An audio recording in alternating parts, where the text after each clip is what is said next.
there, नमस्कार सम्पूर्णमा म पेमा लक्ष्मी र हजुरहरुलाई स्वागत छ मेरो च्यानलमा र मेरो हस्बेन्ड चाहिँ आज पनि त्यो डे 2 अफ हेभी रेन है एकदमै बेसी रेड अलर्ट देखाएर चाहिँ सफर हुने भनिरहेछ हामीलाई चाहिँ त्यसै भएर आज फुल डे घरमै सेकेन्ड डे है र मेरो हस्बेन्डले चाहिँ यहाँ चढाउने भनेर लास्टको लागि नयाँ केरा लिएर आएछ हरियो केरा काँचो केरा हैन यो चढाउनुको लागि दुईदै गरेर राखेको र हामीले चाहिँ मलाई ल्याइदिनु भएछ क्रिम रोल सो आज चाहिँ मैले गरेको म्यानिक्योर देख्छ कि देख्दैन टाइम पाएर चाहिँ म्यानिक्योर गरिदिएको आज भोक पनि लाग्यो सुपी करेन्ट बनाउने अब चाहिँ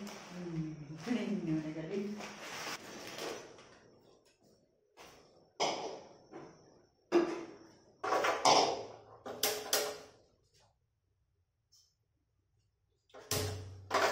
बेबी ओ बेबी अलिक धेरै पानी लगाएर बनाउनुपर्छ कि करेन्ट सुपी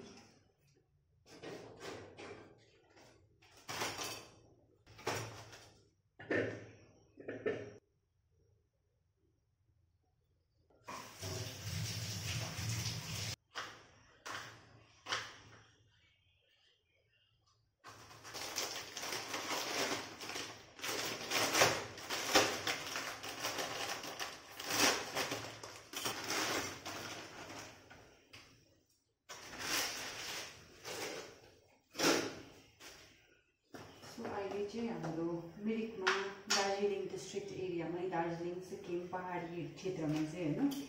पानी परेको छ 2 दिन भइसक्यो हो आज फुल नाइट पानी पर्छ भन्छ रेड अलर्ट देखाएको छ आज भोलि बिहानसम्म चाहिँ सो त्यही हो के भइरहेको छ हैन हाम्रो जग्गामा चाहिँ गरी हिजो राति मात्रैको अपडेट थियो एउटा ठाउँमा एक्सिडेन्ट भएको सुनादा साइडमा 8 माइलमा एक्सिडेन्ट भएको सो दुःखको खबरहरू कति धेरै सुन्नुमा आउँदैछ आजकल है कति हुन्छ नि अब डर लाग्छ है घरिघरि त ला भन्ने जस्तो के भएको होला खतरै हुँदैछ क्या अब एकपल्ट कोही बेला अब सुन्यो भने पनि अब एकपल्टहरू हुन्थ्यो त्यसपछि फेरि बिर्सिने हुन्थ्यो नि त योपालि त बिर्सिनै दिएको छैन मान्छेलाई क्या ब्याक टु ब्याक भएको भइरहेछ सो अलिकति मान्छेहरू अलर्ट त भइरहेछ तर पनि मान्छेको सबै मान्छेको मनमा यति धेरै डर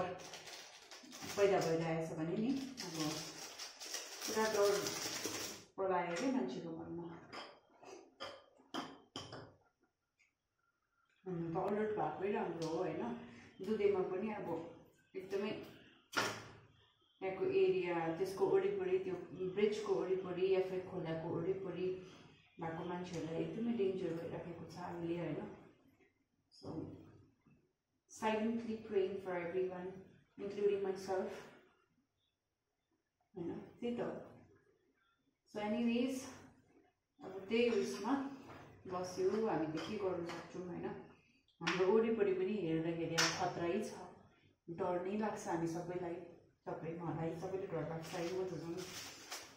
राति प्रायः जस्तो सुत्दिनँ पनि बेसी टेन्सन भएर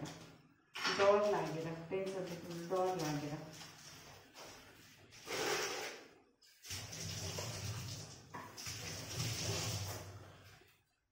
सो अब यहाँ म करेन्ट बनाउँदैछु आउँदैछ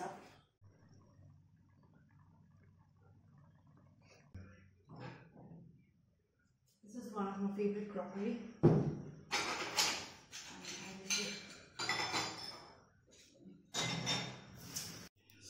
यसमा सर्भ गर्ने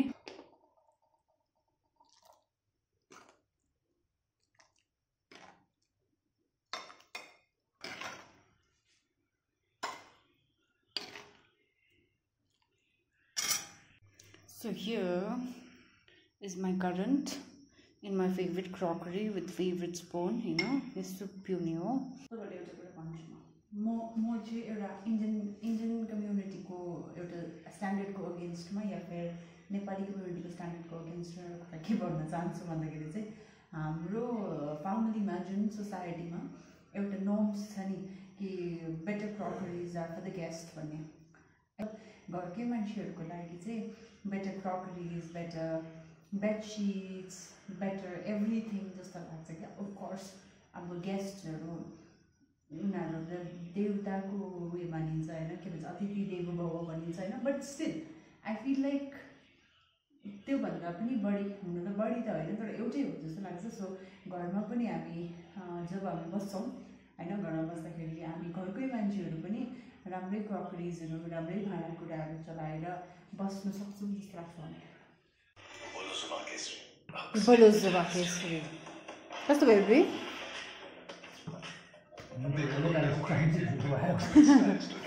मैले नयाँ चम्ची नि हामीले चलाएको थिएन नि त त्यो चम्ची कि आज निकालेको त ट्राई सुपै खाने मात्रै अन्त खास चाहिँ हो कि ल मिठो भयो अरे। कस्तो भयो? मिठो भयो। लु म पनि अब खानु बसेँ ल।